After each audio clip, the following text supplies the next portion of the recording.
부족한 저가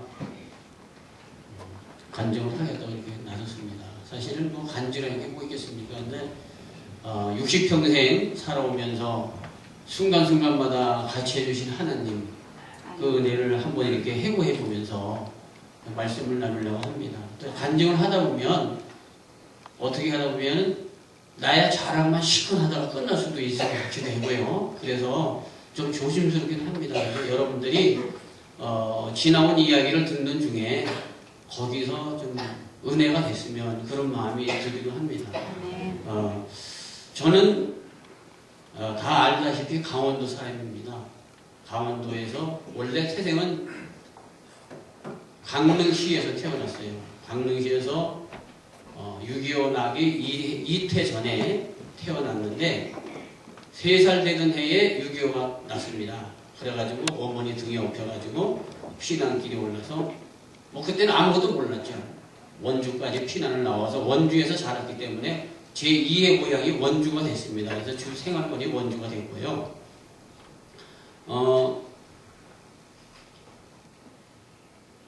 교회 신앙생활은 4살 때부터 신앙생활을 했어요. 4살 때부터 뭐 교회 동네 형을 만나가지고 유치부 때부터 이제 교회를 따라 나갔는데 그때는 그 교회가 원주시 단구동에 있는 침례교회였었어요.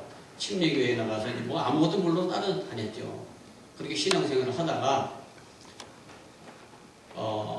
학교를 다니면서 나중에 커서 초등학교 2학년 되던 해에 그 단구동을 떠나서 원주시 태장동으로 이사를 하게 됐습니다. 원주시 태장동에 지금 가면은 태장감리교회라고 큰 감리교회가 있는데 제가 초등학교 2학년 때 그 감리교회가 시작이 됐어요. 조그만 한 집에서 가마니를 깔고 가마니 위에 앉아서 찬송을 부르고 그때도 원주가 군사도시이기 때문에 군인 형제가 군인 선생님이 나오셔서 아이들을 가르쳐주고 이제 그런 것들이 있는데 그때 성탄절 때 가르쳐준 노래가 참 기억이 나게 해서 한번 제가 불러보고 하겠습니다.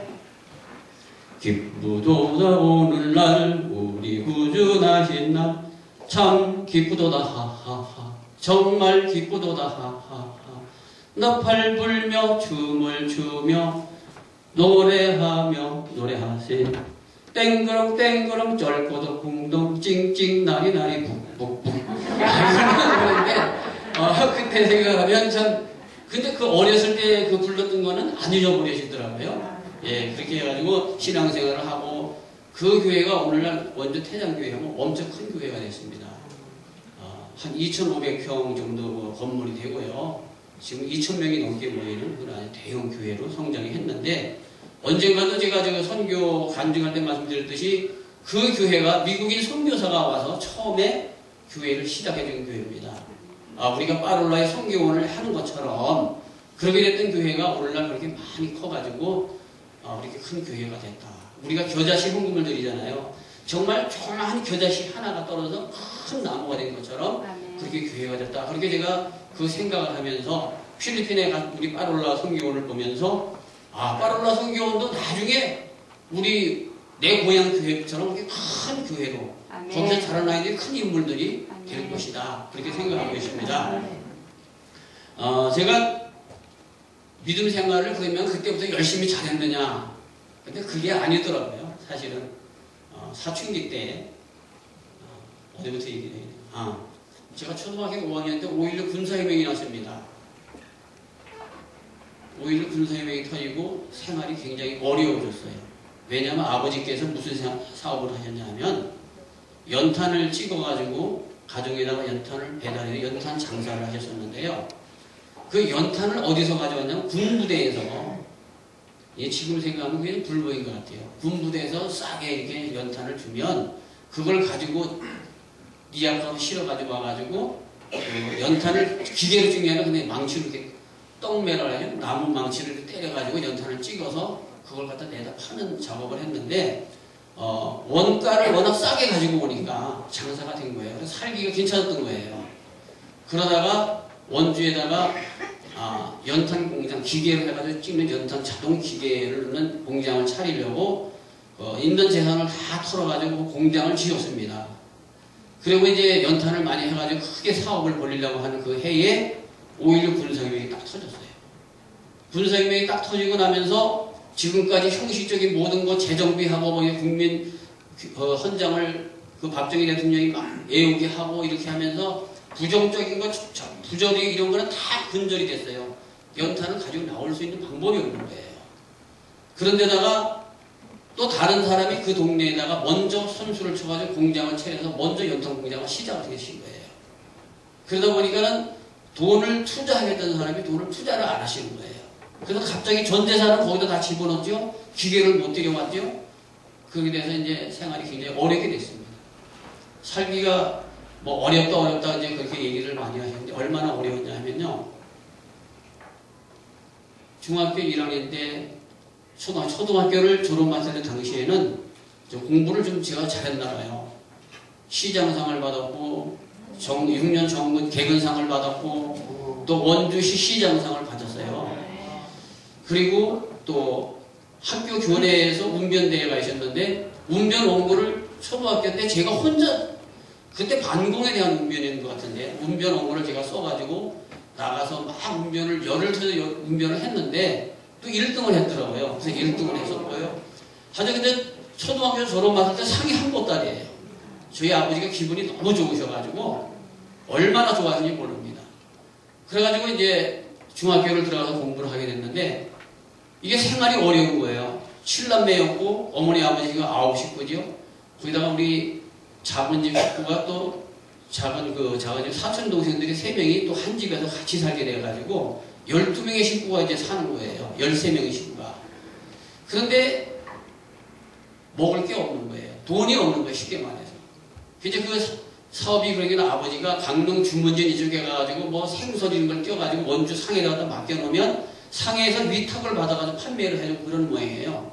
근데 며칠 있다가 나가보면 상해에서 얼마씩 팔았다고 돈 주면 또 돈 가지고 들어와서 생활비로 다 써버리고 또 며칠 있다가 하면 얼마 몇 마리 팔렸다고 돈 주면 또 생활비로 다 쓰고 이런 식으로 되니까 자꾸 이제 자본은 없어지고 살기는 어려워지고 심지어는 얼마나 살기가 어려웠냐 하면 먹을 게 없어가지고 원주에 가면 군부대에 납품하는 두부 공장이 있었어요. 두부 공장에 비지를 사러 갑니다. 그때 당시에 살기 너무 어려운 사람들이 많아가지고 비지를 사러 가면 그것도 줄을 서서 기다려야 돼요. 아무 때나 있는 게 아니라 두부를 만들고 나면 비지가 이게 나오는 시간이 있어요. 그러면 한 사람당 얼마 이상 비지를 안 줘요.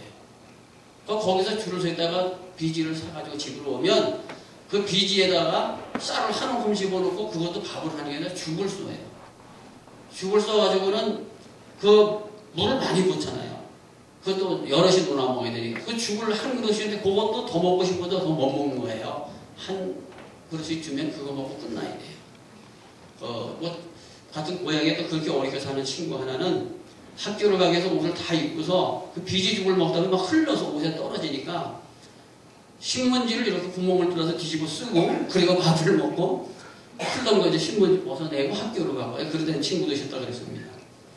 근데 한 번은 그 군인 부대에 납품하는 비지 공장에서 나오는 비지가 가지고는 안 돼가지고 또 동네에서 하는 조그만 두부 공장이 있었는데 거기에 어머니가 새벽에 일찍 가서 이제 그 두부를 받는 거예요. 비지를 받는 거예요.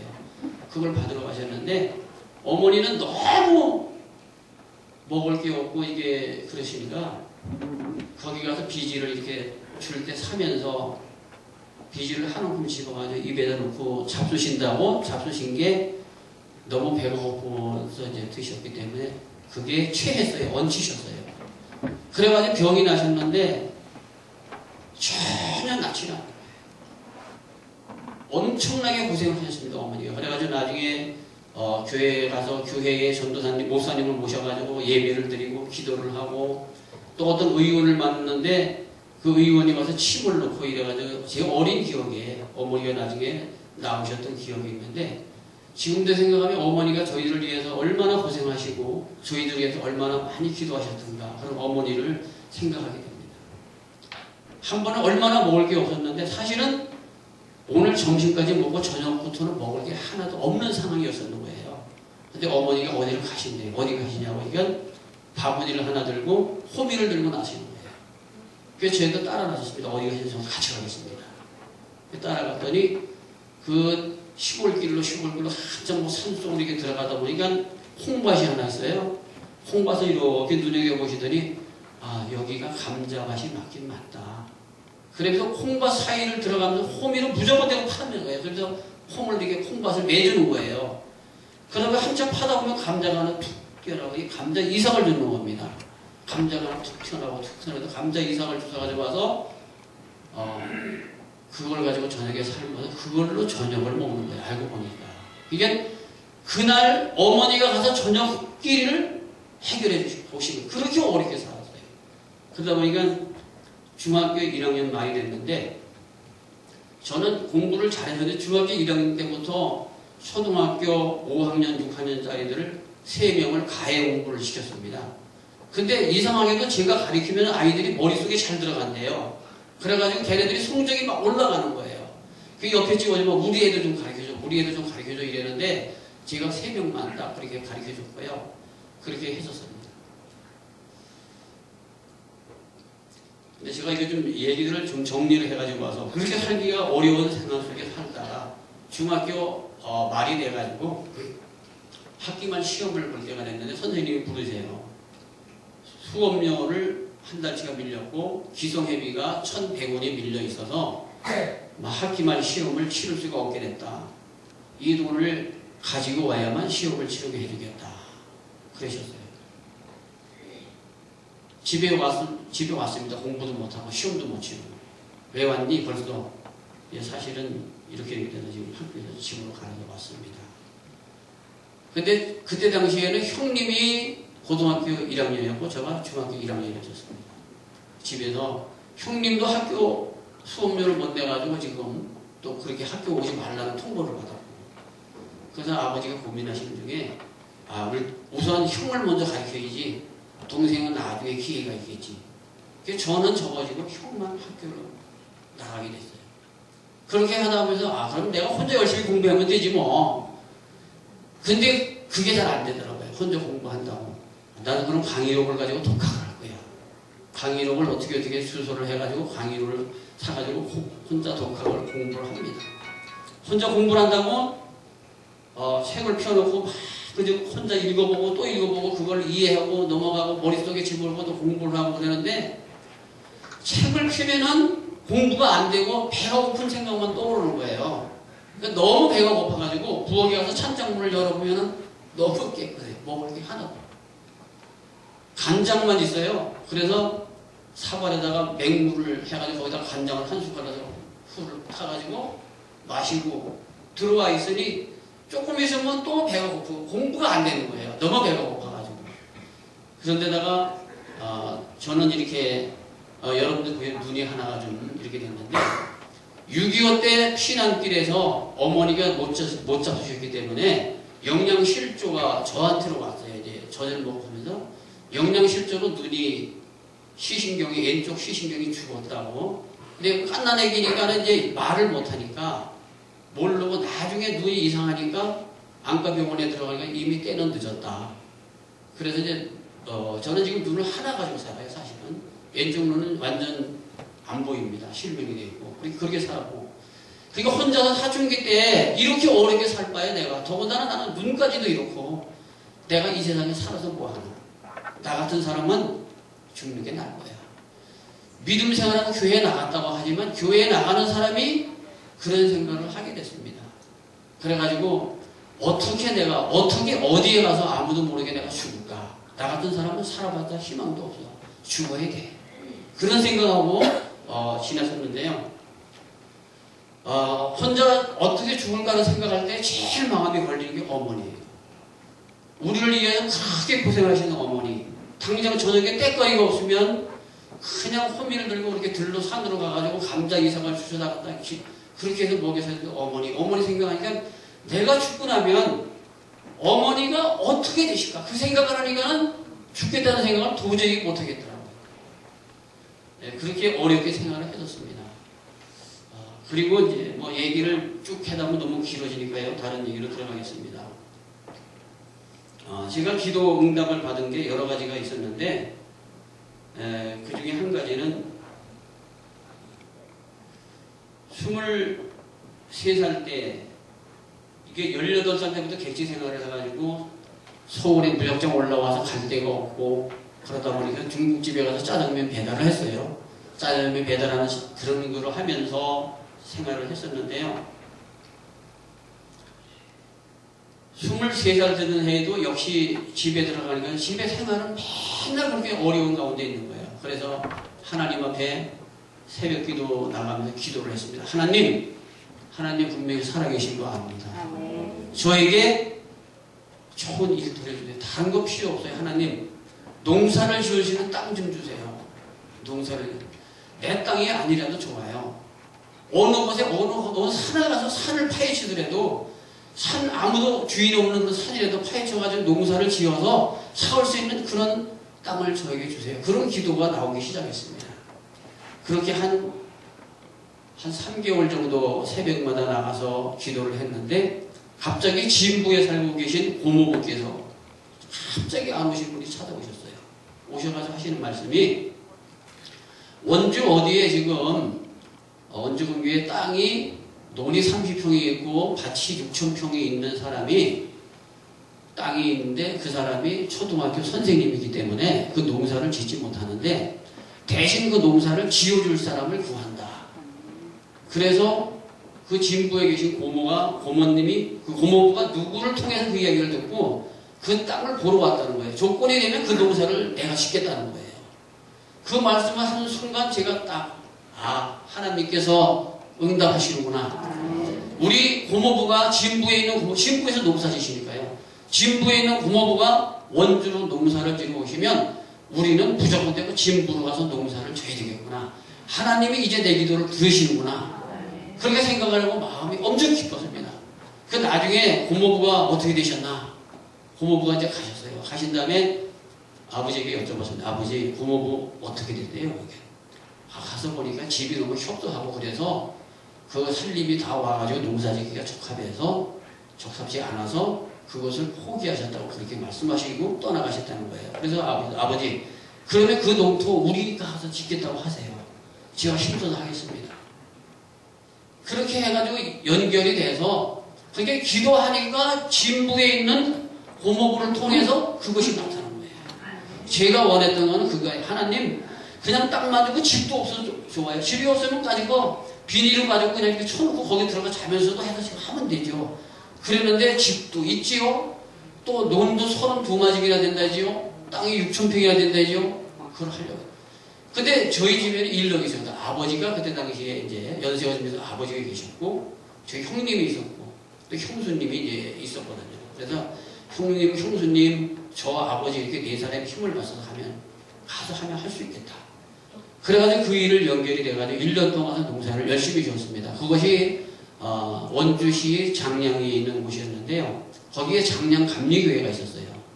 거기서 제가 함영환 목사님을 만나게 됐었는데요. 그 장량 감리교회에 나가면서 새벽마다 나가서 기도를 합니다.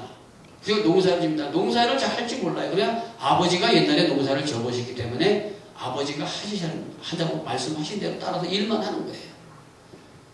그 시골은 농사를 지면 하루 일을 하면 또 하루 와서 품을 갚아서 일을 해주고 그래야 되잖아요. 또 그 집에 있는 소를 내가 빌려가지고 하루 소를 빌려서 일을 하면 또 내가 하루 가서 소품 대신 하루 일을 해줘야 되고 그런 일들을 다 했습니다. 근데 저가 철저하게 원시킨 거 뭐냐면 주일을 철저하게 지키자. 주일날만 되면 저는 일을 안 했어요. 주일날만 되면 교회에 갔습니다. 장량감리 교회에 가서 아동부 교사를 하면서 교회에서 하루를 보내다시피 했어요. 그때 당시 그 교회에는 전기불도 안 들어와가지고 그 시골 남포불이 호롱불, 남포 유리 그 호야를 닦아야 되잖아요. 그 시커멓게 끄시는 거 그냥 닦아서 놓고 이렇게 호야불을 드리는 그런 교회였었는데 그 교회에 가서 그렇게 했습니다. 너무 마음이 기쁘고요. 농사를 짓는데 사람들이 수군거리는 사람도 있었어요. 첨신 농사 짓는 사람이 주일날 뭐 그 바쁜데 일도 안 하고 교회 가서 있는다고 손가락질하는 사람들도 있었습니다. 그러나 저는 하나님께서 나와 함께 해주시는데 하나님이 축복해 주신 건데 절대 지켰습니다. 그러니까 사람들이 품앗이를 하는데 제 조카가 철순이었는데 철순이 삼촌 몇 월 몇일 날 우리 집 일 좀 해줘. 아 그러세요? 그러면 그분이 먼저 그래요. 가만히 있어보자. 그날이 일요일이네. 일요일날 안 되겠네. 먼저 그렇게 얘기를 하세요. 주일날이면 철순이 삼촌은 일 안 하는 거예요. 근데 저는 술도 안 하죠. 담배도 안 하죠. 가면 일 열심히 잘하죠. 아주 동네에서는 제가 더 인기가 좋았나 봐요. 그래서 꼭 저를 데리고 가려고. 혼자 하는 일은 저를 데려가려고 그러더라고요. 그렇게 가서 했고요. 근데 거기서 농사를 지면서 느낀 게 뭐니까 주일을 철저하게 지키면서 신앙생활 농사를 짓는 저나 주일날도 쉬지 못하고 논밭에 가서 엎드려서 일하는 그 사람들이나 나중에 수확이 났을 때 결과를 보니까 다 거기서 거기더라고요. 그래서 왜 저 사람들은 왜 저렇게 해? 주일날 하루라도 좀 쉬지. 하나님께서 쉬라고 한 주일날인데 쉬지 못하고 나서 저렇게 일을 할까? 참 답답하다. 저희 제가 25살 때 그런 생각을 해봤었습니다. 그래서 그리고 또 한 가지 농사질 때 하나님 앞에 응답받은 거는 이 논 32마리에 모짜리를 하는 날이었었어요. 근데 그때 당시는 통일벼를 이제 정부에서 권장을 해가지고 통일벼 농사를 지면 한 마디당 보통 6, 7가마니가 나왔고 벼가 일반 밀을 하면은 4가마 정도밖에 안 나왔거든요. 그러니까는 정부에서 많이 생산을 하고 통일벼를 권장했는데 농촌 지도소에서 가르쳐주는 통일벼 그 모짜리 방법이 특이했었어요. 물을 대고 골라서 하는 게 아니라 그냥 마른 땅을 골라서 해놓고 거기다가 벽씨를 뿌린 다음에 그 다음에 일일이 흙을 가지고 그리고 살살 뿌려가지고 덮어놓는 그런 거였습니다. 그래가지고 그게 굉장히 많은 인력이 들어가더라고요. 10몇 명의 인력을 동네 사람들을 이제 소통을 해서 다 내가 품을 갚아야 될 사람들인데 그분들을 모셔가지고 모짜리를 하는 것이었는데 일이 거의 마무리되어야 할 무렵에 이제 비닐을 뒤집어 씌우면 일이 끝나는 단계가 됐었는데요. 갑자기 시커먼 먹구름이 쫙 몰려 들어오는 거예요. 그냥 소나기도 보통 소나기가 아니라 소나기가 막 후둑후둑 떨어지게 된 그렇게 상황이 왔어요. 근데 그 소나기가 쏟아지면 여지껏 흙을 뿌려가지고 덮어놓은 그 모짜리가 다 망가지고 여지껏 일하는 게 다 숲으로 들어가는 그런 단계가 됐습니다. 그래서 제가 하나님께 기도했어요. 하나님 이거 어떡합니까? 저 너무 토달리게 농사짓게 해두고 하나님 지금 이렇게 비가 몰려오면 전 여지껏 한 일 이거 어떻게 합니까? 하나님 도와주세요. 하나님 도와주세요. 얼마나 간절하게 하나님이 도와주실 믿습니다. 기도했더니 신기하게도요. 그렇게 몰려오던 먹구름이 어디 갔냐 소리도 없이 사라져버리는 거예요. 아멘. 그때 내가 정말 우리 하나님 정말 내 기도를 하시는 하나님 아멘. 얼마나 하나님이 감사한지 모릅니다. 그래서 정말 하나님 살아계셔. 정말 하나님 너무 좋으신 분이야. 농사 짓는 일이야말로 정말 하나님께 매달려 기도하기 제일 좋은 직업이구나. 그런 생각하면서 농사 짓면서 뭐 여러 가지 그 일들이 많았는데 하여튼 그런 일이 있었고요. 시간이 많이 가네요. 몇 가지 여러 가지가 많은데 한 가지만 더 하겠습니다. 제가 지금 전기 일을 하고 다니잖아요. 농사를 이제 그 해는 잘 지었습니다. 잘 그 마무리를 지었고요. 추수도 어느 누구보다도 먼저 다 해가지고 그 창고에 다 걷어들였고요. 비 한 번 안 맞히고. 그 동네에서 그 농사 지어가지고 비 안 맞히고 걷어들이는 집은 저희 집밖에 없더라고요. 왜 그러냐 하면 가을에 이제 그 거두기에 있을 때 두레를 짜는데 저는 농사를 안 해봤으니까 지게질을 못할 거다. 강원도에는 지게질을 많이 합니다. 벼를 다 집 마당까지 지게로 다 쳐들여가지고 마당에다 쌓아놓고 그 탈곡을 하거든요. 근데 거기서 이제 통일벼는 논에서 직접 하는데 두레를 다 자기네끼리 다 짰어요. 근데 이쪽에 가서 얘기하면 우리는 인원이 너무 많으니까 저쪽에 가봐. 저쪽에 가면 우리는 인원이 너무 저쪽에 가봐. 다 저를 회피하는 거야. 저 사람은 지게질을 못할 거니까 해봤자. 이래가지고 다 따돌렸어요, 저를. 그래서 하나님께 기도해서 하나님 그러면은 뭐 저가 해야죠. 그래서 저하고 아버지하고 형님하고 그 다음에 아주머니 한 분을 품꾼으로 샀습니다. 그래서 매일 나오셔서 우리 일을 해주십시오. 그래가지고 벼를 기우기 시작했는데 32마지기 벼를 사실 벼도 뭐 제가 낫지를 해봤습니까? 근데 나중에 낯지게 손에 익으니까 벼가 다 벼지더라고요. 그리고 탈곡하는 것도 다 날짜가 다 잡혀서 탈곡 기계에 있는 사람이 날짜가 다 잡혔더라고요. 그래서 탈곡하는 것도 그러면은 그 날짜에 못해주면 우리는 다른 데서 탈곡 기계를 불러다가 하겠습니다. 그러니까 그러면 다른 날짜 잡혀준 그 앞에 날짜에 해줄 수 있으니까 그때 하라고 그러는 거예요. 근데 이런 분들은 없어요. 자기네끼리 두레를 다 짜서. 그 교회에 나가서 교회 청년들을 가서 청년들한테 이야기를 했습니다. 며칠 동안만 내 일을 좀 해줘. 이렇게 추수를 하시도 도와줘.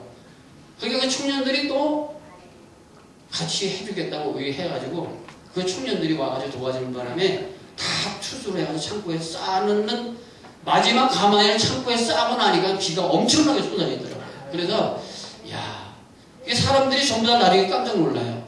철순이 삼촌은 어떻게 비도 한 방 안 마시고 다 그렇게 추수를 했냐고.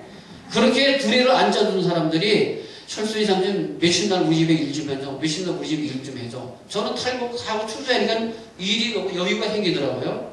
그게 대개는 일을 참 많이 했었습니다. 그렇게 하나님이 도와주신 걸 많이 느꼈고요. 전기 자격증 따게 된 것도 그리고 이제 그때가 74년도였고 75년도에는 이제 고향으로 다시 농사를 졌고 농사를 졌게 된 거는 땅 그 주인 되는 분이 뭐 다른 이야기를 많이 하고 또 심지어는 아버지가 연세가 많은데도 불구하고 자기가 지주라는 입장에 초등학교 선생님이 되시는 분이 아버지에게 막 반말을 하면서 이야기하는 걸 옆에서 보고 굉장히 되게 속이 상했습니다. 그래서 선생님은 아이들을 가르치는 선생님이면서 어떻게 위아래도 몰라보고 어른에게 그렇게 말을 함부로 하냐고.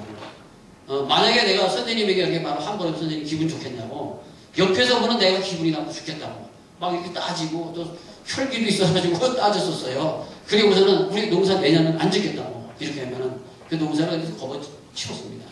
그 75년도에 이제 다시 고향 집으로 와가지고 이제 신앙생활을 하는 도중이었었는데 역시 또 집에서는 할 일이 없는 거예요. 그것도 객지에 나와서 객지 나가서 뭐 할 일을 찾아보니까 어렵고 다시 또 중국집에서 또 일을 하고 있는 나를 발견했습니다.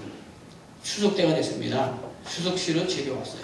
몇 달 동안 또 돈을 또 모은 게 좀 있으니까 월급탄 걸 가지고 이제 집에 왔는데 가만히 생각하기가 너무 기가 막힌 거예요. 그래서 옆에 살고 누님 집에 가서 전화번호처럼 뒤적뒤적 하다 보니까 원주 직업훈련소라는 데가 나와요. 도대체 여기는 뭐 하는데요? 전화를 걸었습니다. 직업훈련소 거기에 뭐 가서 뭐 기술을 배울 수 있습니다. 아, 기술을 배울 수가 있다. 나와서 열심히 하시면 전기 자격증 이런 거 딸 수 있고 그렇다고. 그래서 한번 찾아가 보겠습니다. 찾아갔습니다. 갔더니까 그때 8월 추석 때니까 보통 양력으로 9월달쯤 되죠. 이미 다른 애들은 2월달, 3월달부터 쭉 공부를 해왔어요. 거기에 이제 직업훈련소에 들어가가지고. 근데 전기 자격증 시험 보는 자격 조건이 직업훈련을 1800시간 1년 동안 공부를 한 사람에 한해서 전기 자격 시험을 볼 수 있는 자격을 주는 거예요. 근데 그때 이미 9월달이니까 근데 그 직업훈련소가 국립이 아니고 사립이었었습니다. 그 사립 그 소장이 하는 얘기가 지금부터 들어가서 열심히만 하면 자격증을 딸 수 있을지도 모릅니다. 열심히 하세요. 대신 서류상으로는 2월달부터 공부한 걸로 다 꾸며서 해주겠습니다. 이게 똑같이 1800시간을 공부한 걸로 해주겠다는 거예요. 열심히 해가지고 자격증만 따라는 거예요.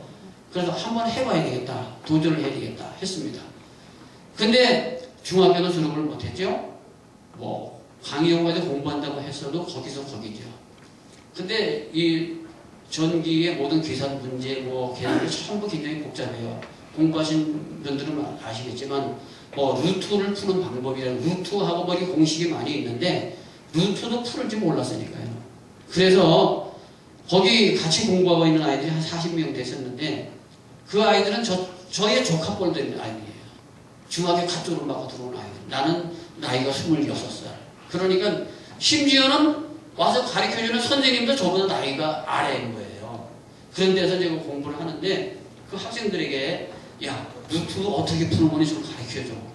그러면 루트를 푸는 걸 가르치면 거기 그 자리에서 배워가지고 루트를 풀게 되고 처음에 직업훈련소에서 영어에 대한 공부를 하는데 선생님이 들어와서 이야기하는데 분명히 한국말로 하는데 나는 무슨 말인지 하나도 못 알아듣는 거예요. 전문 용어가 나오면서 막 루트가 어떻고 전력이 어떻고 뭐 응용이 어떻고 뭐 얘기를 하는데 무슨 얘기인지 전혀 못 알아들어요.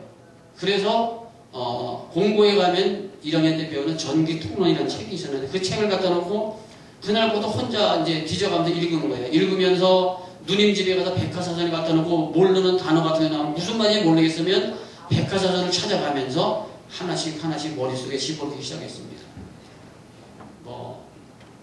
한 달 후에 시험을 봤습니다. 근데 한 달 후에 시험을 보게 됐는데 중간 정도 성적이 됐어요. 처음에 시험에 맨 꼴찌였었는데 무슨 말인지 몰라가지고 한 달 지나서 한 중간 정도 성적이 되니까 선생님이 깜짝 놀랐더라고요. 최종선 씨는 한 달밖에 안 됐는데 벌써 성적이 이렇게 올라간다. 하나님께서 지혜를 주신 거예요. 그래가지고 나중에 이제 다음 해 3월 달에 졸업을 했습니다. 근데 정부에서 국가고시 시험을 안 보는 거예요. 그래가지고 이제 나와가지고 또 다른 일을, 또 건축 일을 당기면서 일하고 있었습니다. 시간이 많이 걸려서 어떻게 결국은 제가 자격증을 땄을까요? 못 땄을까요? 땄습니다. 거기서 하고 나중에 6월 달쯤 됐는데 연락이 왔어요. 자격 시험 홍보가 나와서 빨리 그 준비를 하라고. 그래서 소리를 준비를 시켰습니다. 근데 중요한 거는 교회에서 교회학교 선생님을 하다 보니까 여름 성경학교 교사 강습회가 있었습니다. 교회에서 강습비를 등록비를 대줘가지고 가서 강습회에 가서 교육을 받고 왔단 말이에요. 근데 성경학교가 열리는 기간 딱 성경학교가 딱 끝나고 그 다음 날이 시험 보는 날이에요. 성경학교 금요일날 끝났는데 토요일 지난 다음 일요일 날이 시험 보는 날짜입니다. 근데 그거는 이제 그 전에 이제 이미 필기시험은 제가 합격을 했고요. 필기시험은 어떻게 합격했냐. 필기시험 보는 날짜에 앞서가지고 내가 갖고 있는 이 책을 한 번이라도 읽어보고 원 없이 1권에도 보고 가서 시험을 봐야지. 사실은 그거 한번 읽어볼 시간이 없었거든요. 너무 시간이 짧아가지고. 그래서 저녁을 먹으면 졸려요. 저녁만 먹고 가서 한잠 자고 나면 9시, 10시쯤 됩니다. 그때 되면 저는 정신이 맑아지고 다른 친구들은 잠자고 누워요. 그럼 저는 밤새도록 공부를 해요. 새벽이 되면 교회에 가서 기도를 하고 하나님 내 길을 인도해 주세요. 시험 보기 일주일 전에는 계속 공부를 하면서 읽으면서 요것은 좀 중요해. 요것은 꼭 시험에 나올 것 같아. 그런 것을 체크를 해놨습니다. 그러면서 천천히 공부를 했는데 가서 시험 문제를 딱 바꿔보니까 너무 쉬운 거예요. 그 60문제가 나왔는데 60문제 중에 40문제만 맞으면 합격이거든요. 5문제 정도만 좀 아리송하고 나머지는 다 너무 자신 있어요. 너무 많이 풀어본 문제고 그래서 다 답을 써내려갔습니다.